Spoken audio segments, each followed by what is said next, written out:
Hey guys, welcome back. This is Would You Stay Tuned? Premise is simple. Look, we watch a pilot, usually one that one of us hasn't seen. We watch it, we enjoy it, or maybe we don't enjoy it. But so far, we've enjoyed pretty much every show we've watched. Almost. And wait, which one didn't you like? We decided the one you weren't on, Ricardo. Yeah, we were like maybe we won't watch Jury Duty. We got to throw in some bad pilots here. Yeah. You know? We watch a pilot for a TV show or a limited series, and we decide, usually one of us hasn't watched it and one of us has, and we decide, hey, would we stay tuned? Spoiler alert, I think I've watched this series more than once. How many seasons is it? This show has 6 seasons and a prequel movie, which was just released during the pandemic. The pilot we're watching is the Sopranos pilot. I forgot the Sopranos. They had a prequel movie randomly. Yeah. A prequel movie? Yeah. With the original cast? No, How would that work? It's a young, Tony Soprano. It's like a teenage played by who? Tony Soprano, played by James Gandolfini's real life son. His son, right? I think I heard about this in the news. The son is a pretty good actor, and I'm excited to see him in other things because he did a really great job. I love the movie, actually. So this is what happened. We all watched the pilot, and we sit down and record this. And for the people, usually for me, if I've seen the show before, like we did Battlestar before, it was hard to stop at the pilot. Right. But I made myself, and I didn't on that one.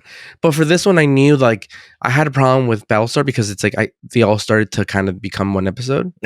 And so I'm like, okay, I'm only going to watch the first pilot of this Sopranos. But then I was hungry for more. And I was like, you can't watch episode 2. So I watched the movie again. So I've seen the movie twice now. Okay. Wow. And I really, really like the movie. Even the second time, I liked it even more. Is it by the creator? It's by David Chase. Yeah, it's not directed by David Chase. This pilot is written and directed by David Chase. Yes. The movie is only written, and I think it's directed by directed by Alan Taylor. Alan Taylor, sorry, famous for the Thor sequel. Oh, the Dark World. He's fine. The thing is that he's a great HBO director. Like he's done, he did Game of Thrones. He did a bunch of episodes for Game of Thrones. He did a bunch of episodes for The Sopranos. He did a bunch of episodes for the Scorsese show that's also about mobsters. I'm trying to blank here. that Scorsese thing about mobsters. It's a TV show with Steve Buscemi. Boardwalk Empire. He directed a bunch of episodes. Okay. That again, another show we gotta do for this podcast. But yes, 6 seasons and a movie. The show features the guy from White Lotus. Michael Imperioli. It's funny, I've never seen White Lotus, so no spoilers for that. I've seen White Lotus, so that's where I know him from. And I should say I've never seen The Sopranos, so this is my first time. I'm one of the people on this podcast that have never watched it. I'm with you, Sarah. I've never seen The Sopranos before. Yes, my name is Sarah. I, Dan, have also not seen it. Marvin has also only seen the pilot. But this is you rewatching the pilot, right? Yeah, Sarah, you've seen Sarah the pilot before. Yeah, Sarah and I, for whatever reason, during the pandemic, probably because we were like, a prequel movie came out. But also, didn't James Gandolfini, didn't he die? Wait, he died a long time ago. A while ago, yeah. A few years ago. It was definitely pre-pandemic. Because I feel like The Sopranos were like in the news during the pandemic. Maybe it was because his son. It was. Whole thing happened where like the movie came out and there was some renewed interest. Because I feel like we watched it for like some kind of. Or maybe one day you're reminiscing about Mad TV. And you're like, you know what? Let's just actually watch the show instead of that skit over and over again. Yeah, no, for real. So otherwise, we would just watch this skit over and over. I did grow up watching a lot of Mad TV. So that's how I know about The Sopranos is through White Lotus only exposure. And through Mad TV. And for those who've never seen it, although if you're hearing this podcast, you really should have. the Mad TV sketch where The Sopranos is on PAX TV. Yes. PAX being a now defunct network for it's a joke that's religious, hard like to Christian-friendly programming. Yeah. And so they edit it very heavily so that all the expletives and bad things are cut out abruptly, and it's great. Dan, you're making me want to go watch these. And Will Sasso. Will Sasso, he does an amazing. He does a better impression of James Gandolfini than James Gandolfini. Okay, let me tell you something. When I watched the show for real, and I found out that the therapist or psychiatrist isn't like a black lady because Mad TV cast Deborah Wilson to play Dr. Melfi. Yeah. I was like, oh, it's not a black lady. The pilot first aired on January 10th, 1999, right before Y2K. A whole year before Y2K, actually. Again, repeating what I said, I've seen it twice the whole way through. Now, did you watch the premiere like in 99? No. I think you would have been a little young for that kind of show. I mean, I'm going to date myself, but I graduated in 99 from high school. Okay. So I would have been the right age for this. Okay. Right. But actually, I think I was young for this. So I want to say I started during the second season. Okay. No, it's the third because I binge watch 3 seasons and then was like, oh, great. Now I got to wait, I had to wait like the whole year for them to release the 4th season. And you watched it on cable with, HBO didn't have commercials back then, right? They don't have commercials now. What are you talking about? No. Well, did the cable HBO ever have commercials? No, never. Okay. That's what I was trying to remember. They don't have it now. No, but they were on, but they were on TV, right? So Sarah, there are certain cable stations that don't have commercials. Oh, yeah. I don't know. Yeah, like HBO, as it was a premium channel. Since HBO was one of those premium channels. I actually still thought premium channels did have commercials. I actually thought they did. Well, that's why they're called premium channels, because you're paying for them not to bullshit you. You're paying a premium, so they don't have to show you commercials. Okay, but Hulu doesn't go by that. Very unique concept. You can still pay for Hulu, and they have commercials. But Hulu's basic cable, basically. You're paying for basic cable, which is you can just buy like TNT, cable, like TNT, AMC. All those channels have commercials, but stuff like we've been HBO, spending the last decade recreating cable on the internet. I know. Things like Showtime, HBO, like even the same networks. Well, no, for real. Like, not HBO Max anymore. It's Max. Right. Yeah. So Mighty Max. I only don't know this because I never had premium channels growing up. Like we always had basic. Well, I'm sorry you were poor, okay? Yeah, I was poor. That's right. I didn't have cable at all growing up. So. Yeah. I can say this now. I think the statute of limitations is over. When I bought that satellite dish, I knew a guy, and basically you would pay him $300. Oh my God. And he basically would unlock your DirecTV box. And you had last name Soprano? Every channel. No, I don't know his name, dude. Bucco. I'm not related to him. He's not my cousin. And he basically, because DirecTV found out about it, and then they would zap it and like kill your hacked thing. How did they it would last about 2 years. So every 2 years you would pay $200 and have a whole new system. But it was kind of worth it because you had every channel, and I'm talking about every channel. And you pay every channel. I said, dude, part of every channel, don't you? All right. You only pay one payment. Yeah, and you just have it. Yeah, it's great. It was beautiful. Yeah. Let's get into the show. Written by and directed by David Chase. David Chase. By this time, I guess he really kind of started blowing up around the 70s, early to mid 70s. He was doing a lot of TV shows, mostly TV shows. He wrote a couple of movies, but he always in the realm of TV. What else has he done? The only movie he did was he made a movie called Not Fade Away. That's really like his big like movie that he had like a big budget because he had finished The Sopranos and like he had like all this clout, and he went and made this movie, and it was about his childhood, really, basically about him wanting to be an artist. I mean, his general career was pretty uneventful until he started Sopranos. Then. Yeah. And having listened to a lot of interviews and knowing a lot about The Sopranos, and having seen the series twice, it's a guy who you see his like resume on paper, and it's like fucking procedurals after procedurals, right? Yeah, it's like that's what it seems like. The Rockford Files. It's of the Alfred Hitchcock Presents shows. Like it's all like episodic, it's safe shows. Yeah. And after the first season, really, where it kind of blew up and he started to get awards and stuff, you start to notice that if you watch the series, some of these episodes are just independent films unto themselves. Like there's literally an episode where you're just following two characters in the snow, like in the woods, and they're all short films. They're all a different genre. Once you go back and watch it and forget that it's The Sopranos, you're like, oh my God, that was totally like a French New Wave like episode. This was like a totally like surrealist episode. And you start to see like how he put like all his love and his love for cinema into the series. And that's what I think made it so different than any other show that before this that was specifically about mobsters, because and the fact that he had his protagonist going to therapy. Well, to me, that's the big difference. Because I had somewhat recently because of Sarah's family, rewatched The Godfather. Oh my God, my dad's obsessed. I put The Godfather is the best movie of all time. But go ahead. I find that interesting because I watched The Godfather and I enjoy it, and I like the structure of it. But nothing about The Godfather ever really like captures me. I go, oh, that's a great scene. That's a nice scene. But I think part of it is that I don't care about the characters that much. I think they're just there and they're just doing what they're doing.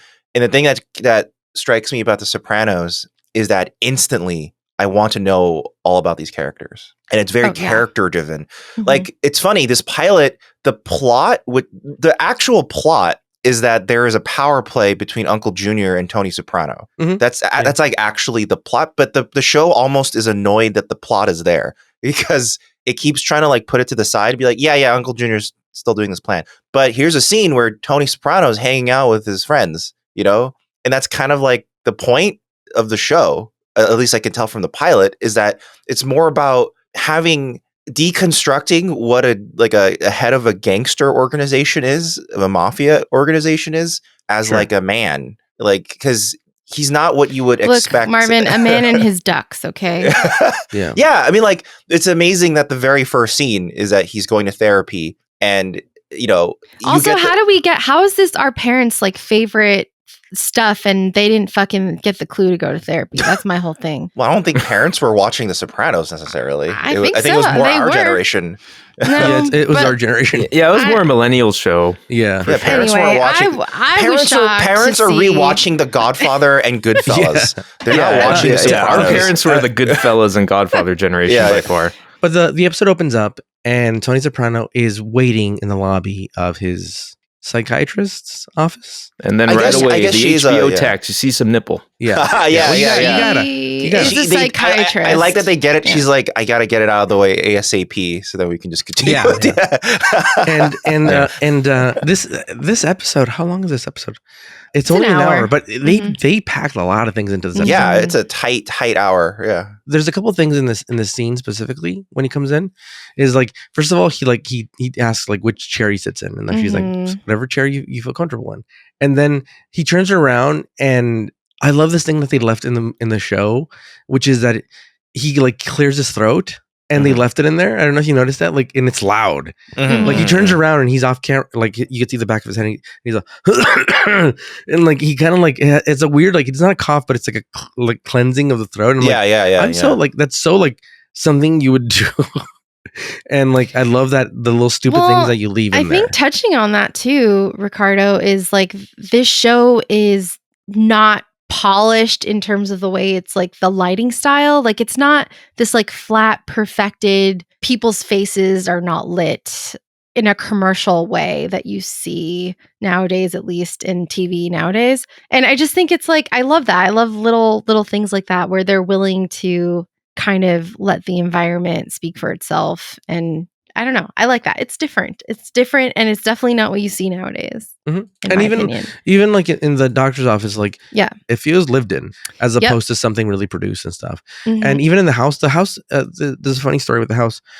So from when the pilot was shot, to when they actually got picked up, it was a full year. Oh my gosh, really? Yeah. And then for just the pilot was shot in that house, the interiors. After the pilot was picked up a year later, they rebuilt that in a studio, the interior. So this is a real house, and that's why there's a lot of shots where you could actually see the outside as opposed to like a set built backyard. You know what I mean? Yeah. And a lot of windows are closed. Yeah. And a lot of shades are pulled down. Yeah. So he goes to see the doctor, and he starts talking about the day he had a panic attack, right? And the reason he's there is because he's had some panic attacks. And it starts off, and you start off with his family. You don't start off with his work, and you realize that he has a daughter and son. Daughter is Meadow, and the son is Anthony, and his wife is Carmela. It's his son's birthday that day, and he goes outside and he gets the paper, and he goes to his pool in the backyard, and there's ducks there. He's feeding ducks. He's in there with his bathrobe. He goes right in the water. Yeah. And there's already family drama, right? Like the mom doesn't really like the daughter's friend, who's actually played it's like by teenage stuff. Yeah. Tony's really into the ducks and built a ramp and everything. Yeah. I love it. Get in and get out. He's so excited when they show up. He runs out. It's the happiest you see him in the entire show.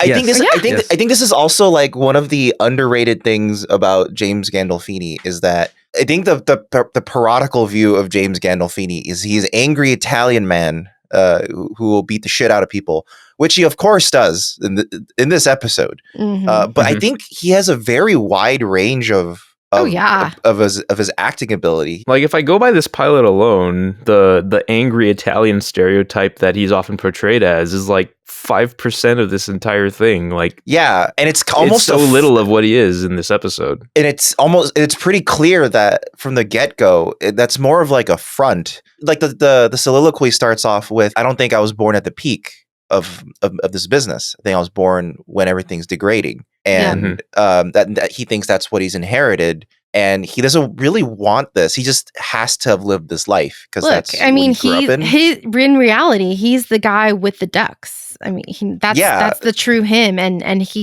I think that's underlined too when he's like literally reading books and like studying about birds. And like in the car, he's like very invested, and it's like this is who he really is, right? And I love that they chose to show that in this pilot, this different dynamic, and they didn't keep it stereotypical. And also, like, I mean, the reason he was cast, it was another actor who was up for the part. And really, do you know who?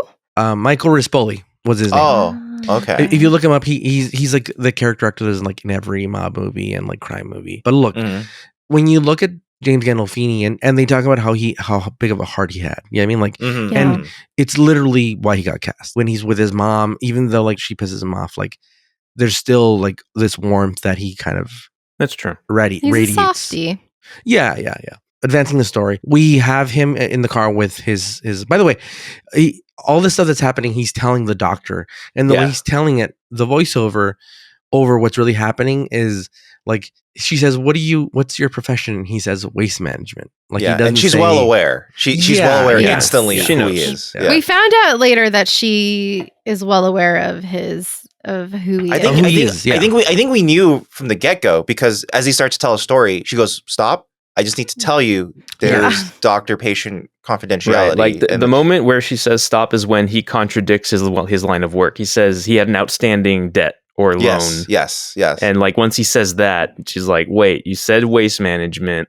So let me stop you right there. And before things start going, weirder than that, like I'm going to let you know what I have to do. And as he's driving with his nephew, they see a guy who owes him money and they pull over to talk to him. Well, have strong words. He runs and they chase him down and they give him a beat down. They break his. They beat the shit out. It's the most stereotypically Italian gangster scene of the entire. Especially episode. since Tony seems to like be enjoying the part where he's like driving him down in the car. But they also, I'm also shocked how there's a lot of non-action. Like this is very public. Oh, and for him to do this in public like this. Well, they know he's Tony Soprano. They're not gonna fuck with him. He knows like, okay, I'm I'm free to do this in this very public corporate complex of some kind. In front of the insurance building. Yeah. And you see, I think he beats him up like very close to some offices. Oh, yeah, right in front of them. Yeah. But also, no one's going to record it with the phone. Yeah. True. That's also true. That's true. Once you factor that in, because I was thinking about that within this world, you don't have to worry about phones. Like someone taking a picture of you, like if some insurance guy goes, "Oh, I saw him beating up," it's like, well, where's your proof? Right. The writer in you felt relief. Yes, the writer in me was like, oh yeah, it was like, oh god, you don't have to worry about writing in phones. You can't write a modern day like, oh, someone got their ass kicked in a corporate complex, busy in the middle of the workday, and no one had their iPhone out. Even modern horror writers, they have it cut out for them, man. Well, that's why a lot of horror movies are period pieces, because it's so it just doesn't work anymore. Well, even the 80s or early 90s is a period piece, because you could just literally eliminate the problem of cell phones. So. But to me, even with if you didn't take out the equation of there's no phones, to me it is almost a sign of his power that he can do this so publicly, and he knows no one's gonna fucking rat him out. He's Tony Soprano. They're not gonna fucking mess with him. The whole town knows who he is. New Jersey tri-state area. It's a small town. Although they hate New York, they don't want to go to New York. You realize that Tony is the New Jersey boss, the crime boss, and then the next thing you meet a couple more of the associates of Tony's, which is Polly and Big Pussy. Yes, Big Pussy. And two classic characters. Yeah, just rewinding a little bit. The one thing I really like about that beatdown scene is how clearly they paint it as this is one of the few times that they get to act like classic mobsters. Yeah.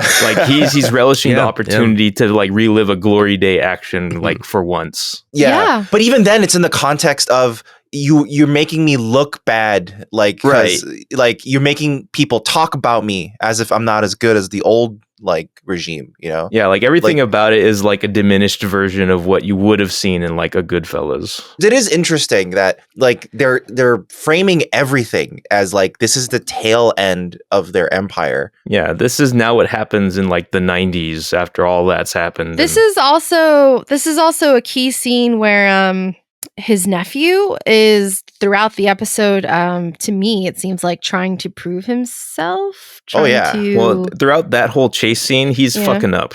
He finally comes in at the very end. And he's like, kick him a couple of times for God's sake. Yeah. Go ahead. So there's that dynamic as well. Everyone seems to be trying to vie at something. Power, I guess, is the something. It's coming from all directions, right? Yeah, there's levels of wanting power, but also almost more than that, maybe respect. Tony just wants him to respect him, this guy, to show the respect he thinks he deserves.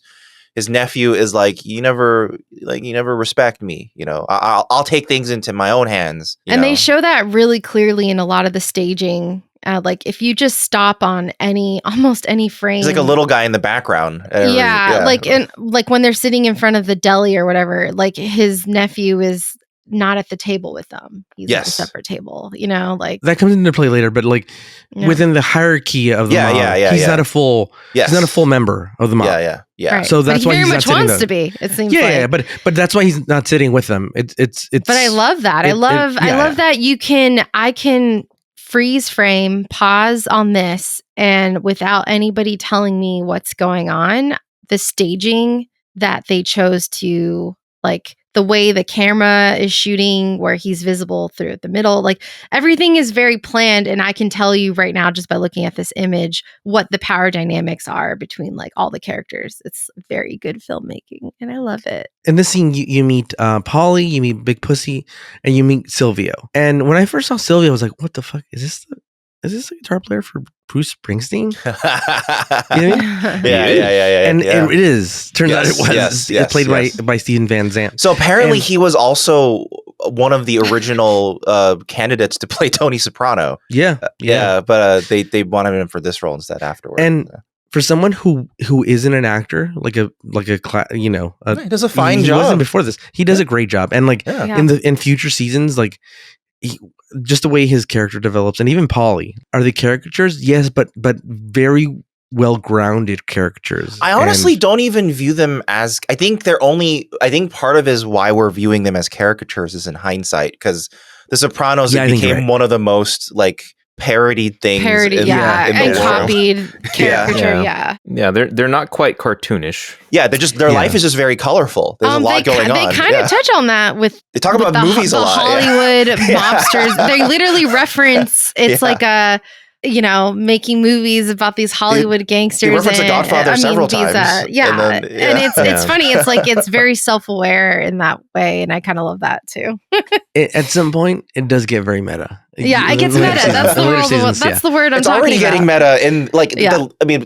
He's like, you sold a script. They talk about scripts. Yeah, I can sell my fucking story. Slight skip ahead, but the last convo he has with his nephew, he's like, ignore all this Hollywood shit. Mm-hmm. He's like, this is real life. It's almost like it's ironic. To me, that's like David Chase telling everyone, we're not making a Hollywood like mobster show. We're doing a different type of thing. That's true. But he isn't like he's making something that's different. The Sopranos was very different. Different. Yeah. So you find out two things that are like the storylines of this episode. One is that they're having problems with they do run trash routes as their like front. Yes, and they do have a legitimate trash front. Yeah, and they run a legitimate business. Yeah, dude. Yeah, and they're having trouble with a Czechoslovakian crew, as Big Pussy says. Why is he named Big Pussy? Because he's the big pussy. You have to watch. Yeah, he's not a little pussy. And so Big Pussy. And the second big storyline is that Tony has a friend, Artie Bucco. Mm-hmm. Is Bucco a real surname? Yeah. I think Bucco so. de Beppo. Yeah. Okay. No, that's Buca de Beppo. That's different. That's true, dude. It's all Bucco. Okay. Bucco. Yeah, I believe it is. Yeah, it is. Buca de Beppo, I think, means like Beppo's little place. That's what it means. Yeah. And so Artie Bucco is Tony's childhood friend, and he's not in the mob. He has an Italian restaurant, and it's a legitimate business. He's a great guy. Well, Tony likes him too, right? Yeah. Everyone likes him. Everyone likes Artie. Yeah. And the thing is that like Artie Bucco. The thing is that his uncle is going to set up a hit at Artie's restaurant, and they know for the most like trivial reasons. It's like he's just he doesn't have to do it there, but he wants to do it there just because Tony's telling him don't do it, and it's like the worst. And you could tell right away, like a lot of the series is Tony bumping heads with Junior Soprano, his uncle. And it's basically like the last of the old guard bumping heads with the new guard. And Tony knows that if he lets this hit go through, Artie's business is over. Basically, it's never going to recover. Why from would that. it be over? Because it was a scene of a crime. Yeah, and not just a crime, like a mob crime. So people will be afraid to go to a place where mob hits happen. That's why. Okay. So as I was watching it, I mean, it wasn't like 100% clear to me. I thought that's why, but like I felt like I was like, oh, like doesn't everybody know that's what's going on there? I mean, anyway, like it's a popular mob spot, but I think maybe it's where they feel safe, where there is no crime there. Like maybe it's possible. I don't know. Because like the Artie's wife, there's a scene where they're discussing, jumping ahead a little bit, and she's like very clear that the mob has chosen their restaurant as a space that they frequent. Yeah, and everybody does as well. Like, it's so like, a real, why wouldn't they expect some kind of violence every now and then? I guess not. That would because really there hasn't been. There hasn't been. Yeah. Okay. Interesting. I'll give you an example. There's a place down the street from me where a few years ago there was a mob hit, and the car pulled up, and they shot 3 dudes that were in there. They still haven't been able to rent that location. Really? Yeah, just the business is like they can't been able to. Yeah, so it's a real thing. Okay, it's a real thing. Yeah. And so we're really teaching Sarah about real life crime here. And so, don't you like true crime? I know. For someone who watches a lot of docu-series, you're really surprised by this whole mob hit thing. Wouldn't that be an attracting part? Like, oh, there was a hit here. It's like if you learned someone died in your house that you're about to buy, you'd be like, I don't know if I want to. You know, it's the same thing, except it's more, the threat is more real though, because someone did a hit there. So. Yeah. So you go and you see how much Tony likes Artie and stuff, and how much he cares for him. You really quickly see how much Artie's wife hates Tony because he's a mobster. She just hates him. Doesn't want him to be involved at all. In the next scene, he goes to visit his mom, and you see really quickly that I love this so much. This scene is so good. How she's like overbearing, manipulative. Well, is she also suffering from some kind of medical? I think they're implying that she is starting to succumb to either Alzheimer's or something. Like an onset of something, because they're kind of going back and forth in a way where it seems like she. I think it's a bit of that, but I think it's also that they're both trying to manipulate each other simultaneously. Yes. Like he's trying to like butter her up so that she'll agree to finally go to the fucking, because she's retirement actually community. The head. Is she not the acting head right now? But because of her declining health, Tony, I don't think she's stepping in. The mom? Yeah.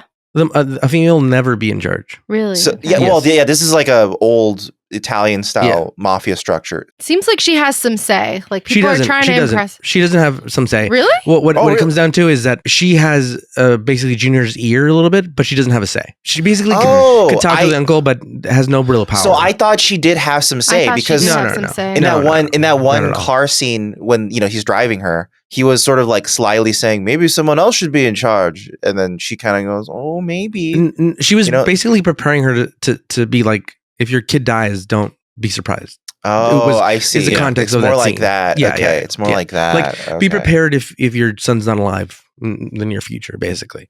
But she has no say. She has zero say. I was trying not to bring up a lot of stuff, but I will bring up little things here and there. But in the prequel movie, his mom's played by Vera Farmiga. Masterful. Her performance, like how like they're saying the seeds of how their relationship's going to be when he's older and stuff, and she's older, is just amazing. And like the manipulation and stuff it's amazing. It's amazing. If you just watch this pilot and then the movie, it's a great a great bang bang. Right? Yeah, it's a great double feature. Mm-hmm. And so he brings her a CD player and talking to her, showing her like, hey, you can play CDs. Your old CDs, they sound perfect. They don't sound like records. Blah blah.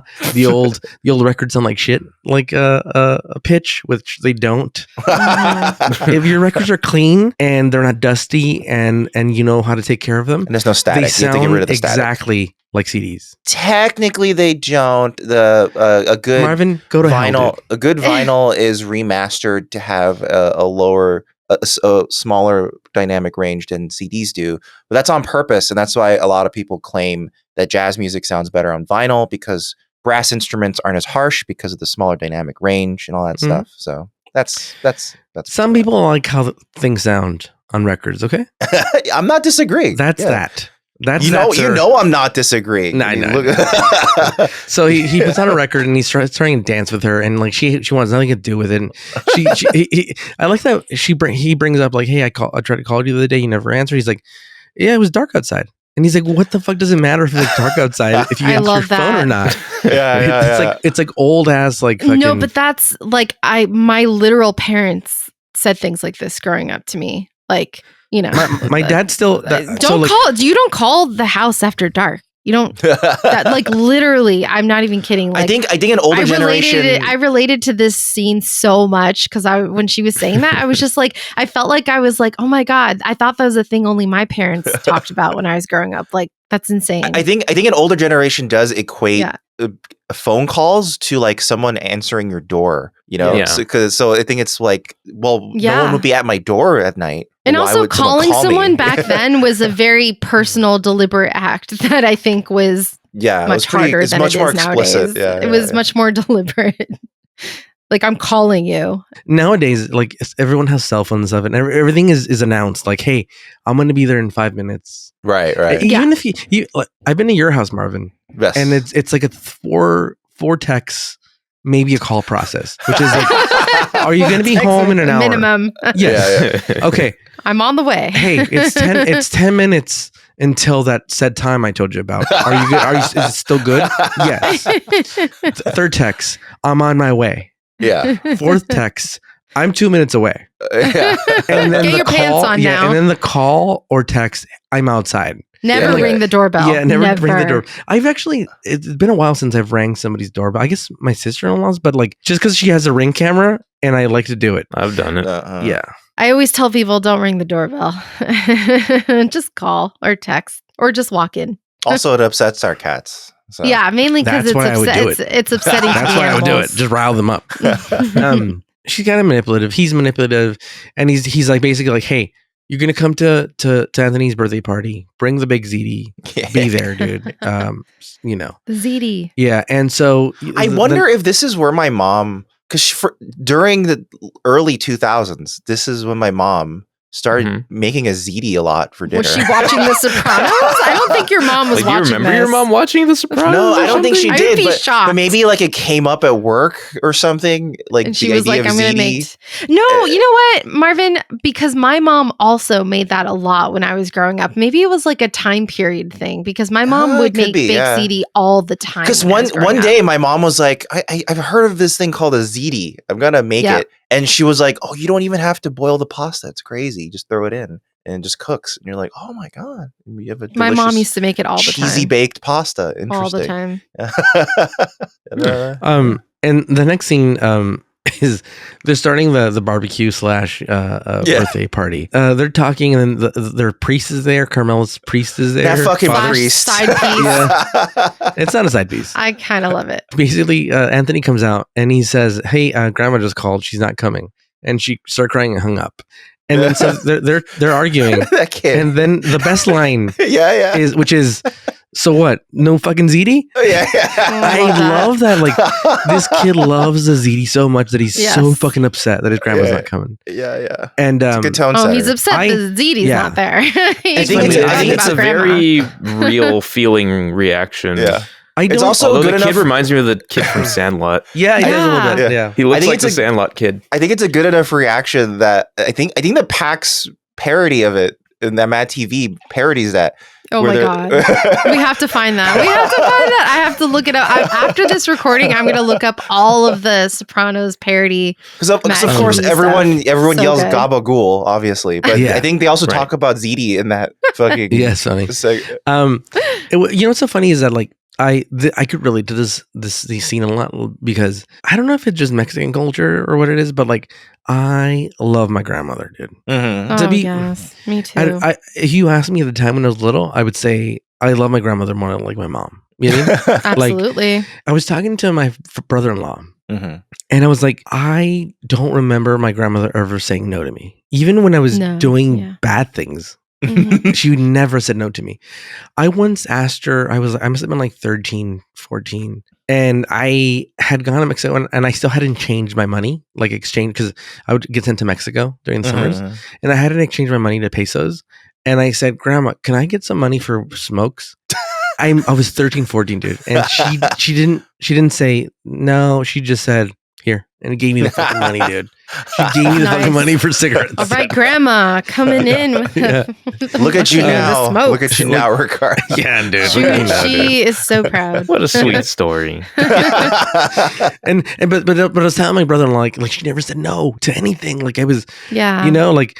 Can you make me breakfast in bed? Yeah, sure. And like she fucking like loved me, and I was like, was that the case for you, dude? And she's like, no, dude. I think that's just that's not a white thing, dude, to do. No, it's all not. I was yelled at by my grandmother. My grandma was the same way. Like I have no recollection of my grandma saying. I mean, no like we're currently planning my grandma's 90th birthday, and the one my grandma's dead. My grandma's sorry dead about too. that.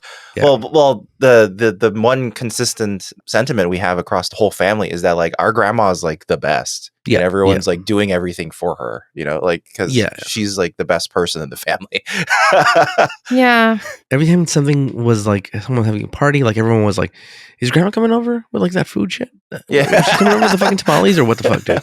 And it just reminded me like I relate to this kid so much. And the next scene, Tony's having a cigar and he's making the thing, and like Carmela's yelling, and like all these things are kind of he's seeing the ducks, and like he starts to have a panic attack, and well, ducks fly away. I think. I think it all comes together, right? Like he's at this family function, the family's there, the ducks they like start to fly away, and then he just loses it, right? And my favorite part is that like he falls over, and you hear Meadow, "Hey, mom, dad fell," and then everyone's running.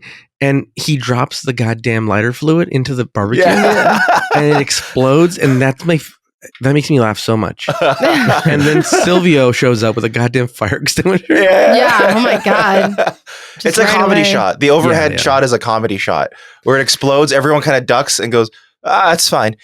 They run in anyway. And then there's a scene where he's getting an MRI, and this scene has some like it gives you a lot of info into Carmela and Tony's relationship. Yeah, it is a very good encapsulation of how their relationship works. And this is just like top-notch writing, because a well-written scene should knock out like 3 things from a list. Like you're doing the main task, but then you're doing like 3 other things that are like subtext, right? Like so not only are you getting the MRI and finding out what's wrong with Tony, but you're also finding out their relationship hasn't been the best lately. Like they haven't been like really like clicking for a while. For a while now. Yeah. I think he's surprised that she even showed up. Yeah. He's touched that she showed up. Yeah. He's like, wow, you actually showed up. And and later on you find out that like Carmela's kind of been going through this like spiritual phase where she's like trying to get back into like the church because she feels like something's off, and like she's trying to do her part. I'm skipping ahead, but bear with me. And you find out that like Tony tells her like, hey, I'm seeing a therapist, and she's so happy, and she's like, that's what you needed. That's what like, and they're at dinner, and like that kind of completes it. But this is beforehand, and you find out that things are not well, and that Carmela's big gripe is that she thinks she still has that he still has a lady on the side, which he does. Which he does. Yeah. And she in fact, you mentioned the restaurant scene. The hilarious part of the restaurant scene is they put 2 restaurant scenes back to back. They do. Yeah. The first one with his mistress, and hard cut to the next night where the concierge is covering for him. Says, "Oh, you haven't been here in a while, Mr. Soprano." It plays the exact same music in the background. It's amazing. At the table. Some of the comedy beats in this episode are so good, where you're like laugh out loud. Yeah. And but you find out that it's not all wine and roses, and that something's off. And she's I want to point out one more comedy bit. The technician in the MRI, when Carmela shows up to like extend the scene and keep him from going inside, you can see him like very visibly like I'm so done with this shit. That's right. It's so good. Every act there's no like wasted nothing acting. Is off. Everything is all counted for. So the next scene is Christopher. Christopher's such a good character in this, and Michael Imperioli is so good in this series. You find out that he's trying to handle the business with the like competitors. Yeah, and they're talking about Czechoslovakia, and like he's like, no, starts off doing kung fu alone. It's so weird. I kind of love that. It's a great character. Yeah, it shows that he's like still a kid. Like he's shadow kung fuing in the dark because he's bored. And then you get to very serious business after that. It goes from like silly to like very serious. Because then the Czech guy shows up and he goes, "Oh wait, I gotta." He's like, "Want a beer? Gangster mode, you want a drink?" Yeah. And you see that Christopher is trying to fix one of their problems, which is it's a different crew that's trying to like butt into their territory, and he basically is like sweet talking him like, "Hey, we're the young guys." This is also tricking the audience because you got a vibe earlier from Chris that he's a rat. And he's going to do something to betray the family. So at the start of the scene, you're like, fuck, he is. He's totally betraying the family. He's like with this other crew. Yeah. And then, as it plays out. He's like, hey, we should be in business together instead of fighting. We're the young guys. And then he puts out coke on a butcher knife. And as the guy goes down to fucking snort it, he blows his fucking brains out. Yeah, multiple times. Yeah. Very violent. I like those pigs watching. Yeah, I like how there's only one shot of violence. So like you see the blood splatter, and then the other shots are intercut with like stills, which is really well done. Movie mobsters. Yeah. I love that. The next scene is Tony talking to his uncle. He's out of the hospital, and he's talking to his uncle, and he's like, "Hey, don't do the fucking hit here, dude." He's basically like the hit's stupid. Just don't do it here, period. And it's kind of like he's giving him an order. And he like, Uncle Junior fucking loses it, dude. Yeah. And there's another scene that comes up that encapsulates that Carmela is like, she's spiritual and she's trying to do all this stuff. And but deep down, she's like a fucking mob wife, dude. Yeah. The alarm thing goes off. Like they hear something on the outside. Oh, it's so good. And like, she doesn't call Tony. She doesn't call the cops. No. She goes to one of the columns in her house that has a hidden stash of guns. Yeah. And she pulls out a AK-47. Yeah. Like a serious gun. Like she's been trained. Yeah. And you realize like Meadow was trying to sneak out and stuff. And I also realized that their house sneak back in, I think. Their house is so lit up on the outside. It's like crazy. Like every entrance there is no sneaking. Which is the point. Yeah, they're it's so lit. Also, it's great that the whole family knows what the deal is because only the priest is kind of freaked out about the AK. The Meadow and Tony Jr. are just kind of like, mom's got the fucking AK again. Yeah. Junior's only concerned with her getting in trouble. Yeah. You go, yes. like at no point, at no point are they like, Mom, what the fuck are you doing? Like, with a gun. Yeah, it's a very normal thing. They're complaining about this fucking like or the going to the swim meet and getting grounded and what did she mean by that guy needed me? Some stupid. It's funny because like if you didn't have the AK-47 in the shot, it would be like a scene out of like Fresh Prince of Bel-Air or something, you know, like it would be like or Seventh Heaven. Yeah, it would seem like such a normal like sitcom-y like situation. Yeah, but she has a fucking AK-47 in her hands. You realize in the next scene, there's a lot more things happening, and in the next scene, it takes place. It's the first time you see the Bada Bing, which is the strip club. I wanted that shirt when I was younger. I wanted that shirt, the Bada Bing shirt. And so it's a strip club, and there's again just such great writing where you're seeing so many things happening. Like, so you realize like this is Silvio's main operation. Two big things is the deli and the strip club is like their big hubs where they hang out a lot at. They get a lot done with one simple thing here, which is they introduce a waitress that comes and drops them off a check. And Silvio comes in and goes, "Hey, honey, it's always on the house, these guys." Yeah. And like you quickly realize, oh, she's a new girl, and these guys just this is their hangout. Like they don't pay for anything here. And you meet Hesh, like a finance guy, but also like an advisor, like a conciliary. He's the advisor. Yeah, he's the one who knew the old guard and his ally through and through, and he's kind of being like, well, he is like straight up the conciliary, and he wants to succeed. Hey, they're like, hey, we should kill this dude that owes his money, the guy that beat up in the beginning of the show. Yeah. And he's like, no, he's like, what you should do, and he kind of explains like there's a really good racket in it, which is to put in false claims, and then the insurance guy that owes the money will pay them out, and they'll make way more money that way than if they just killed him for the money that he owes them. So if something goes wrong, he's the fault guy. Yeah. And then I do love that because also he knows them psychologically. So he's explaining, Uncle Junior's only doing this because he's so insecure that you're the leader. Yeah, he talks very reasonably. He's like breaking it down psychologically what's going on. So we have to come at this from a different angle. And then they realize like, oh, that's what we should do. And you meet the Bada Bing. It's so funly lit. Like when he goes to get another drink at the table, he's like in full shadow. You can't even see him. I love that so much. There's other scenes in other episodes where like you come out of the Bada Bing and it's really bright and you're like, God damn it, dude. Oh yeah, it's the middle of the day, dude. Yeah. It's the middle of the day. And then you start to see Carmela and Meadows' relationship where like she's being rebellious. She's a rebellious teen. Carmela's trying to hold on to this idea of what her little baby was, but now isn't. You know what I mean? Like she's trying to go have tea and like cookies. Mommy daughter dates. Yeah. And it's like she's starting to realize like, oh, she's a grown up. And then is it Hesh that gives him the idea, Tony, the idea to give Vardabuko the cruise ship tickets? Yeah, he's the one, yeah. So he gives him the cruise ship tickets and he's like, I can't take him. And then he's like, you got it, dude, you got it. And then Artie starts arguing with his fucking wife about these tickets. He's like, no, they gave them to Tony. It was because he's the head of a union. It's nothing to do with the dental plan. It's nothing to do. It's legit. It's nothing bad.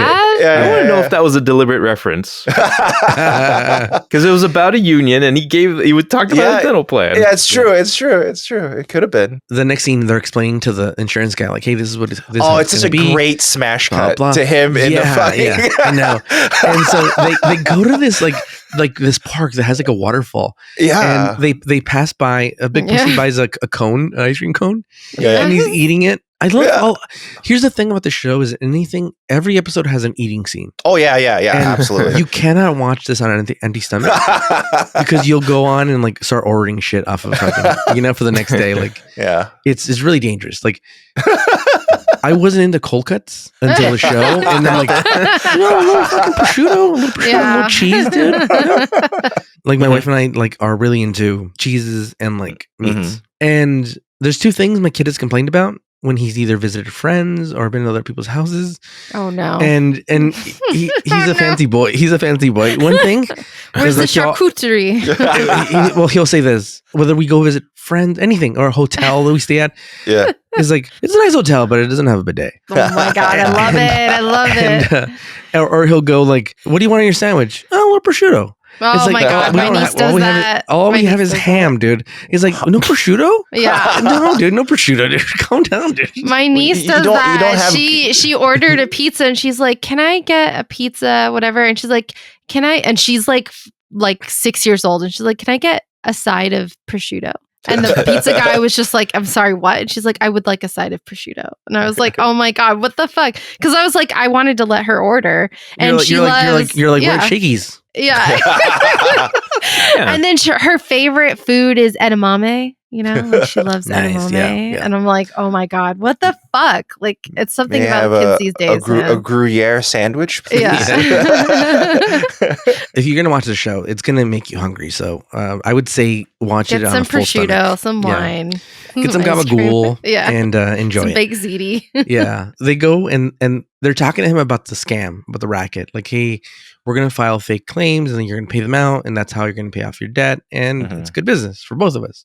This is a great business scene. Like you see, this is how they do the daily business. Yeah. And the terror on being on top of that fucking waterfall. He doesn't realize that though. At first he doesn't. Yeah. It's a weird false sense of like security where like the ice cream guy's there. Like there's security. Yeah, but then the ice cream guy leaves. Yeah. And he realizes the truck leaves. And then Big Pussy drops the fucking ice cream cone down the waterfall. Yeah. And he sees how fucking deep it is. Fuck. Yeah. And he's like, you know what? For sure. I think we can do it. We can work something out. And then we have the two scenes that are back to back. By the way, the hostess is Drea De Matteo. Because the pilot, like I said, was filmed a year before it got picked up. Drea De Matteo later on was hired as Christopher's girlfriend. Oh, okay. And they make a reference to her working at one point as a hostess. Oh, that's so clear that up. They canonized her appearance. Yeah. But technically, she should have known Tony and she should have greeted him. And like, it's a bit of an error here because like she kind of would have been upset. Like she would have ratted him out kind of thing. Okay, so there's a bit of retcon going on. But she's very professional. They had to kind of like finagle for it to work. But I'm glad she was cast because she's amazing as Christopher's girlfriend. And has some great storylines. But Dr. Melfi's date is looking, we don't know if is it her husband, her boyfriend. We don't know. We don't know at this point. We don't know at this point. I think it's her husband. It's as far as I could tell. It's Todd Howard. Yeah, dude. Todd Howard. And he goes and he checks and he's like, I gave her an earful. The restaurant is packed. The people are just waiting to be seated. Yeah. And there's kind of an obnoxious amount of people standing and waiting in like they gotta let you know there's a lot of like, people want to eat at this fancy Italian restaurant. I'm not sure that an upscale restaurant would allow that. Yeah. I've been to places like this and they will, if it's cold enough, which it seems like it might be cold enough, they would. Yeah, okay, when you go when you go to like Lori's in Beverly Hills, it is everyone's like standing around inside. Yeah, like and no everyone's standing like outside, looking at each other's mistress. Yeah. Tony comes in and immediately he's like, "Hey, Mr. Soprano," and then he's going to be seated immediately. There's no waiting for him, dude. He goes over and he goes and talks to the doctor, and the doctor's trying to ignore him, but that doesn't work. Yeah. He's like, "Hey, thanks for the thing," and the place. He's trying to be genuinely friendly. There's no agenda to friendly to her. Yeah. He never acknowledges him. The guy, he's just like, he goes, "How you doing?" Yeah, he like looks at him very sternly. Is just like, yeah, like you're nothing. How you doing? Like, and then just you. walks away. Yeah, it is the very gangster. How in you a very doing? threatening manner. Yeah, And- he's very nice to her. And he does this thing where he's like, "Hey, the decorating tips you gave me, they work perfectly." Like, which is you know, So and it real I great keep code. taking them tips. And then she's like, "Oh, good." It's really great because he's immediately like, do you know who the fuck that was?" He's like, "Yeah, I know who the fuck that was." He's Calm down, dude." freaking out. Yeah. And then immediately you see Tony talk to the maitre d'. They immediately sit Dr. Melfi. Yeah. Like, immediately. Right before, prior being like, they had to wait. It's gonna be a wait. It's gonna be a while. Yeah. And then the next scene, he's having some times with There's a little boat, I lady guess. friend. Yeah. He's got a boat. And he's having a relationship with his side piece. It smash cuts to the next scene again at the restaurant. Again, great. Tony walks in. The maitre d's like, "Hey, it's been a long time. Great to see you again." Yeah. And they He understood the assignment. and they have a really good dinner. And they kind of, he confesses that he's been getting therapy, and So they basically excited. reconnect. They can reconnect. Yeah. It seems like she's genuinely excited about their relationship again because she sees him working on it. There is a bit of funny business at first, when he says, "I got something to confess," she positions her glass. Yeah, What are you I doing? love that. That was a great Throws it comedic in your moment. face, you asshole. She's like, "I'm ready to fucking throw this in your face." It's and also, fucking curse you out.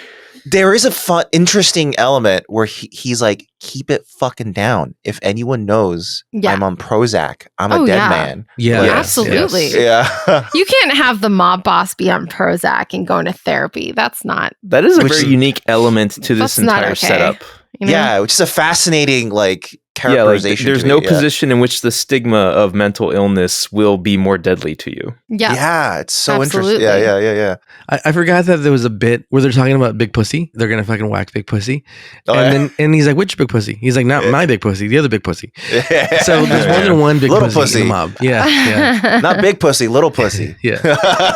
And What are the metrics of big pussy? Also, there was little one pussy quick anyway? scene where after I forgot the nephew killed the guy. They're throwing away the body, and Big Pussy is protecting him. Big Pussy goes, "Hey, so you're an idiot. Let me show you how to fix this." He didn't tell him in the car. He didn't tell him on the way there. He tells him once when the body doesn't make it in the truck. He's like, "Okay, now that it's basically like, hey, now that you know this is not gonna work, let me tell you where you fucked up." And then he fixes the problem really. And the next scene, they're coming home from dinner, and Carmela brings Meadow food, and she doesn't even give a shit. Yeah. And you see a little bit of the relationship with Christopher and Meadow, which is he's kind of like a big brother to her, teasing her and stuff. You realize Christopher is kind of Tony's surrogate son. Yes. In many ways. Yeah. This is what I like about the movie, dude. Because in the movie, you find out that Christopher's dad was a surrogate father to Tony Soprano. Oh. Which is, God damn, you guys gotta watch the movie. I will definitely be watching the movie. Christopher calls and says, "Hey, Big Pussy Malanga is coming out." So the hit's on, dude. So we gotta move fast if we want to save Artie Bucco's place. They're trying to figure out how to do it and stuff. He picks his daughter up from school, from basketball practice, and he takes her into the church, and he basically says about how his ancestors came and they they built this church, that they're in. Yeah. It's, again, building on so many things. I think it's like an allegory for where Tony is in, because Tony very specifically says they didn't design it, but they knew how to build it. Mm-hmm. And that seems to be Tony with his empire. Yeah. He didn't design this empire. He probably wouldn't have designed it this way. Yeah. But he knows how to build it. Like Dan was saying, these scenes that are back-to-back scenes are really well, the transitions are beautiful, which is, he's talking about building this thing and about the construction, how well built this fucking place is. And then the next scene is fucking Sylvia blowing up Artie Bucco's place. Yeah. Because if there's no restaurant, then there's no hit to be had. Artie could just rebuild and they'll still be good. You know what I mean? It's still... It's just an accident that happened, right? It's just an accident. Yeah, it just burned down. Yeah. Yeah. I love how emotional eventually Artie gets when he's talking to Tony about the restaurant, he's crying and stuff. Yeah. But in the next scene that he's basically like, "Hey, the pills worked, blah, blah." And she's like, "No, the pills didn't work. You talking is what worked because the pills take forever to start working." Tony realizes that he's got to keep coming back in order to stay And this sane. is when he starts really opening up. He starts talking about his weird dream. he starts where his penis falls off. You know, is it his penis? His belly button? Is it his belly button? No. There's a screw. Penis. There's a screw on his belly button, and when he unscrews it, his penis falls off. Has anybody with a penis had a dream like that? No, I not me at least. No. Yeah. I'm sure that's a pretty big question that is very broad enough. I'm sure someone somewhere had that dream. Yeah. But none of you have had a dream where the penis falls off. I don't recall any. Never. I don't recall one. No. In the next scene, he's cooking up fucking sausages, and Artie's devastated by the burning of his Artie. Artie's fucking sad. Yeah. And I love Christopher because Christopher knows the backstory of this, right? Of course, hey, it could have been so much worse, dude. And he's like, "What do you mean it could be much worse?" He's like, "Suppose this is like the worst thing that could happen." This is Suppose people stop coming to the restaurant. You ever think of that? He's like. And everyone's like, shut up. Like, what the fuck, dude? They're like, yeah. Like, Silvio, like, the insurance wouldn't cover people not coming to the restaurant. It's like, why would people stop coming to the restaurant? It just caught on. It was so popular. What's going on? And everyone's like, God, I don't know. Yeah. And I like how Christopher's bless Artie's heart. I like, he's like, why would they stop coming? And Christopher's like, you know what? I don't know what the fuck I'm saying. And he just fucking walks away. The thing is about Christopher is that he's stuck. He's not quite a made man, and he's stuck doing these things. And look, he's killed for Tony. He's literally killed for Tony, and he's not advancing. And he's like, hey, I could literally sell my life story to this girl I know, and I could sell it into a movie, blah blah. And Tony goes like, "What are you gonna become, fucking Henry Hill, dude?" Like, and he kind of like gets a little violent with him, like, a little. He gets very violent, in my opinion. And he's like, "Well, that's restrained for Tony." That's. I don't know. God, yeah, I guess so. I love seen the series. I love the juxtaposition because it's like he's before. He's so soft with Artie, though. Right before he goes to Chris, he's like, Artie, I fucking love you, dude. Yeah. You're like my best he's like friend. Hugging him. I will always support you no matter what. And he hugs him. Then he goes over to Chris. He's like, "What the fuck are you doing?" The thing is, Chris sets him off though because at first he's trying to make amends. He's like, "All right, like what's going on? Tell me what's on your mind." Yeah. And he tries takes to do a moment. The therapy thing. Pauses and he's like, okay, hold on. He's like, my therapy's working. I can. Like, okay, you're right. I have no defense. Like, I'm not complimenting you and supporting you. Like, I'm gonna do better. And then, like, he goes off and says the Hollywood thing. It's like, you motherfucker. Like, this is what's wrong with the fucking world right now. Everything is like your fucking attitude. You fucking young kids today. He basically says, "Hey, do you think I haven't had offers to buy my life story? Calm down, stay the course, and you'll rise up in the ranks, dude. Don't worry." And he kind of accepts that, and he kind of compliments. He's like, "Hey, you're right. I don't compliment you." And he kind of has that. Hey, he has this moment of clarity where he's like, "This is how my parents raised me." That's what. It's so interesting. Yeah, it's so violent and physical, and like it's so emotionally manipulative. Like this scene, like it's like threatening, yet that's okay. But look at the bright side. Look at this beautiful day. It's. I don't know. Like, I like how they kind of set up his fuse there because at first he's talking about how mobsters these days, they don't do their time silently anymore. They always cut a deal. They become government witnesses. They're always blabbing and telling the story. So it's like that is the thing that gets him the most heated in therapy. And that is the thing that sets him off, like when Chris mentions like anything like it. He has this interesting like struggle or conflict between like he knows he's not a member of the old guard, but he kind of romanticizes it. Like he kind of wishes that's how it was, Yes. And then basically he says, "Hey, I'm proud. You're good. Let's move on. It's great. You're a good guy." And they move on. And then my favorite scene with fucking Junior. God damn it, dude. He's basically like, "Hey, your son's a piece of shit." He's telling Tony's mom, like, "Your son's a piece of shit. He's ruining it for me. Like, something's got to be done about him." He's like, he's always been crazy. He's part of this generation. He's like, remember the crazy hair, the dope? He's like, now they're letting gays into the military. And then his mom's like, "Junior, stop it." Very upset. They're such boomers. That's so bad. Yeah. And it's funny because he in therapy. He was like, when my dad was alive, nobody could stand him. Now that he's dead, he's a saint this, saint that. And then using it like a punchline. Oh my God. Every single time. I think that is such a good reference where he's like, "Yeah, they call him a fucking saint." And then his mom goes, "He was a saint." I'm like, it was so good. God. Oh, God. So good. This writing is so good. It's so Like, it's on the verge of being like, Gene. Yeah. It's almost a Gene Parmesan joke. Basically says, hey, I might have to like take a bigger hand in this, and like something's got to be done to your kid. And the shot is which is she's concerned. You know what I mean? Because basically he might rub him out, basically, you know. And Junior doesn't have the power that he thinks he has. Yeah, he doesn't. He clearly doesn't. Yeah. They're saying the landscape's changing. You know, it's just not. It used to be recession proof, and then he mentions the Justice Department and all that, and times are changing. Like, and it's funny, you know? in the strip club scene, they're like, this is not our usual business. He's like, maybe it could be our usual business, you know? Like, like they're expanding because it's gotta change. It's gotta evolve. Yeah, Things because have to this fucking change, garbage business isn't going to last forever. And then they show up to the barbecue and they're going to have a party and they all go inside. They're panning as everybody's going in, and like 3 kids come out running like near the pool, and I'm like, no one was watching them. Like no one was like, there's a younger kid that could fall into the pool. No. But I'm like, this is not the type of family where they're watching their kids. I know, like and this. I'm like, God damn it, dude! No one's. But I do love that the last shot is of the pool. Yeah, it's like it's where the ducks were. No, the ducks. Yeah. I mean, thanks to our other episode, the pool shot even reminded me of Breaking Bad again. Oh yeah, the pool does become a big thing in Breaking Bad as well. Yeah.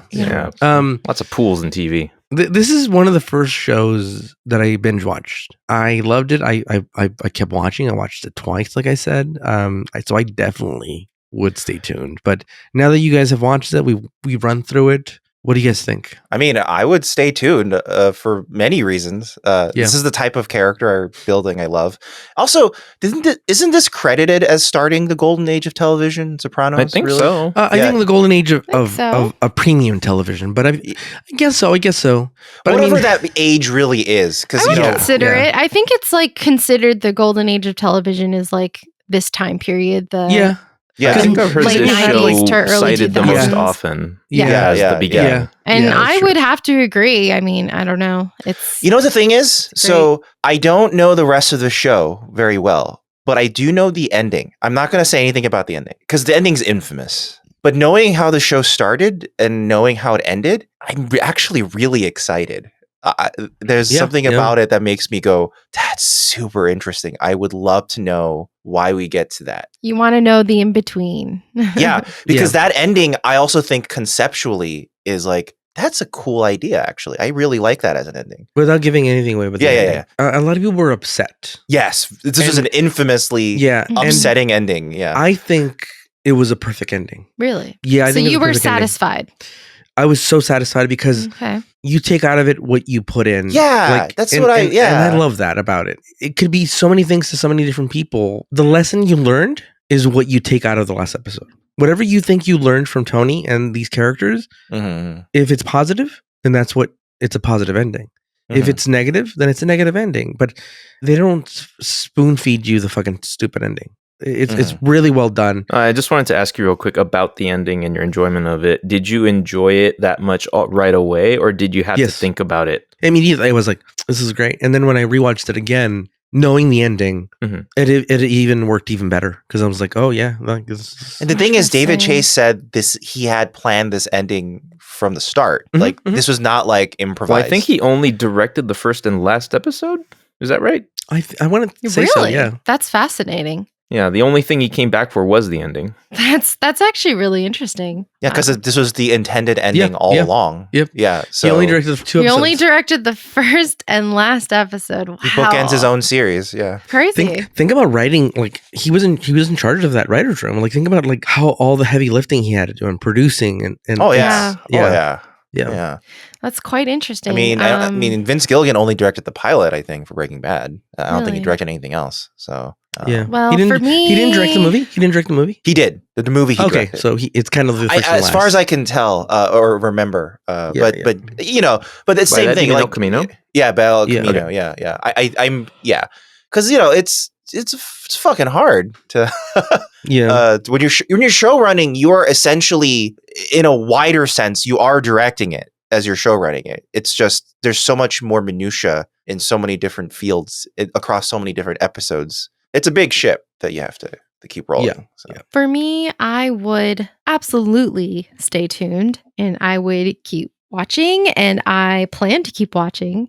So far, I've only made it through the pilot, but As soon as this is over, I'm going to watch the second episode. I'm going to watch it for a third time. If I wasn't going out of town tomorrow, I would totally stick around and stay up and keep watching it. And I plan to. Are you going to, how long is your flight? Oh, my flight. I guess it's probably long enough to download 2 episodes. Yeah, you're fucking right, Ricardo. Wait, download Should I download the movie? Should I do the movie or should I go to don't, because the movie will spoil things. Oh, okay. I'm just saying if you weren't gonna keep going, you could watch the movie and then kind of. Yeah. Okay. But don't watch the movie because it'll spoil a lot of things. Got it. But I would say download 4 episodes. Yeah, my flight's like 3.5 hours. Okay, never mind. Hours. Oh, yeah, then download more than that because you need a few episodes on the way there and a few episodes on the way back. Yeah. Okay. Good idea. I will do that tonight. Absolutely. And people on the plane will be like, "Why is this girl watching The Sopranos?" Why not? That's like from 1999.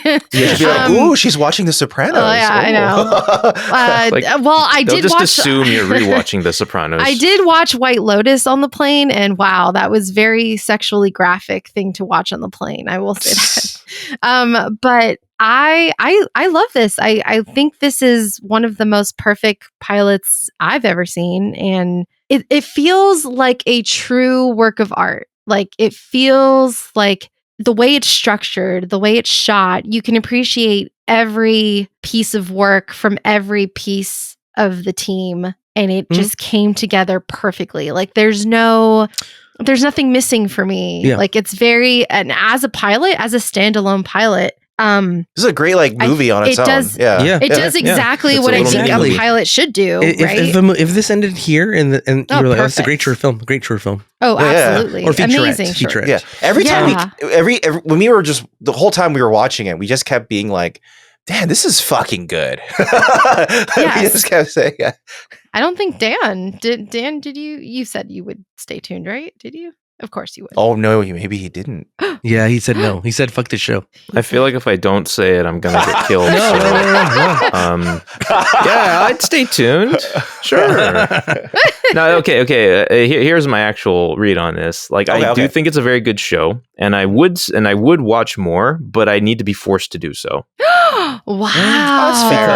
Because, it's not the type that I reach for like on my own. Okay, so that's fair. Yeah, it's like. Can you give us an example of what is the type you would reach for on your own? Like, I'm curious. Well, the thing is, I have a general problem with not starting media in general. It's very hard for me to watch anything at all. So, in fact, like my participation in this show is partially, a way for me to forcibly start shows that might interest me. So do you just actually not really watch TV that much? Is that what you're not saying? Nearly as much as any of you guys. And I feel like listeners of this show should be aware of this. Like, I don't watch nearly as much content as any of y'all. I think Ricardo beats us all. I actually watch less than 30 minutes to 0 minutes of TV a day. So I don't watch that much TV. You don't watch reality TV? No, I watch it maybe once a week for 30 minutes. That's about it. I actually don't watch TV. You don't watch 90 Day Fiancé or 30 No, Day Fiancé? I don't actually. No, I used to watch more TV, but honestly, I just don't watch TV. I watch TV for a meal. I'll watch an episode of something, 30 minutes to an hour, maybe. Like even today, we didn't watch anything. I haven't watched any TV today. Like, just for example, like every series that you just talked about right now, Wednesday, White Lotus, et cetera, I've watched none of those. Well, that's fine.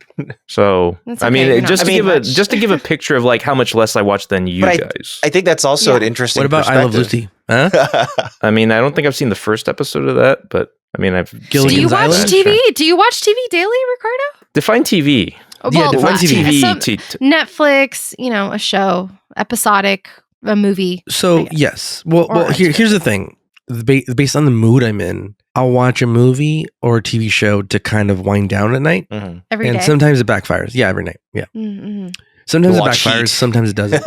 I watch Heat, and Heat. Oh, I don't know if I should confess this. I think I've said it before, but consistently, I've tested myself. I'm like, this time I'm not going to cry at the end, dude. I need to watch Heat. I've never seen Heat. And I fucking cry every fucking time, dude. I need to watch it. When he sits with him at the end? Yeah, dude. God damn it, dude. Even, so this is what happens. I'll look away and I'll hear the fucking song, that fucking song kick in. it's the pianos, it's fucking the Moby song, and I'm like, God damn it! Oh, he's holding his hand. He's holding his hand. If I really think about it, I can make myself cry right now. Oh my god, that's your acting. Moment. That's my go-to moment. Oh, that's so crazy. And sometimes it backfires because, like last Friday, I said I'm gonna watch the pilot for Mr. and Mrs. Smith and call it a night. And I watched the pilot, and I'm like, oh, this is very interesting, and this is not what I thought it was gonna be. And I watched the pilot, and I'm like, well, one more. What's one more? It's 5 a.m, and I've watched the whole eight episodes. So I do that all the time too. I'm like trying to go to bed, and like I'll start not today, and at the end I'm like, nah, today's Satan, and Satan wins, dude. But yeah, I watch something every day. I'm glad we're making you watch things, Dan. I think me too. I've seen. I'm somewhere in between Dan and a little above Dan. I have not seen a lot of things. Wait, is there an official rating of could stay tuned? You could do that. Let's do that. Yeah, let's do that. Yeah, you could stay tuned. I could stay tuned. Yeah.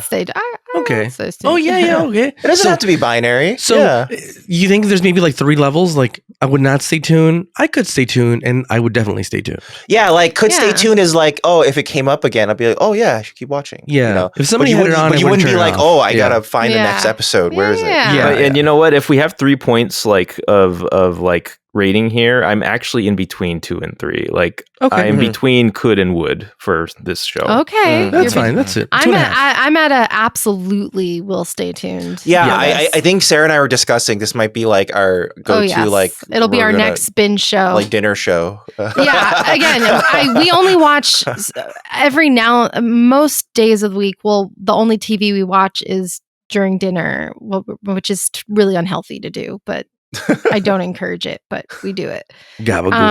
Oh, we do it too. And that's it. No, but you're not supposed to do it. That's the thing. According to who? Yeah, it's unhealthy. I actually have trouble eating like during while I watch new content that I care about. Really? That's also true. I do tell Sarah that Marvin has told me that this is not an eating show. We'll be like, I can't eat during this. It's too much concentration. If it's anything that requires thought or thinking or something that, you know, that I want to be engaged with, I don't like to eat during it.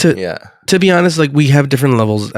So I have a child. I have an 8-year-old, and to be honest, we have different levels to the day. Like so, if we've had a bad day, like it's just been kind of stressful, and like we had a lot of things to do, and like we don't need to talk.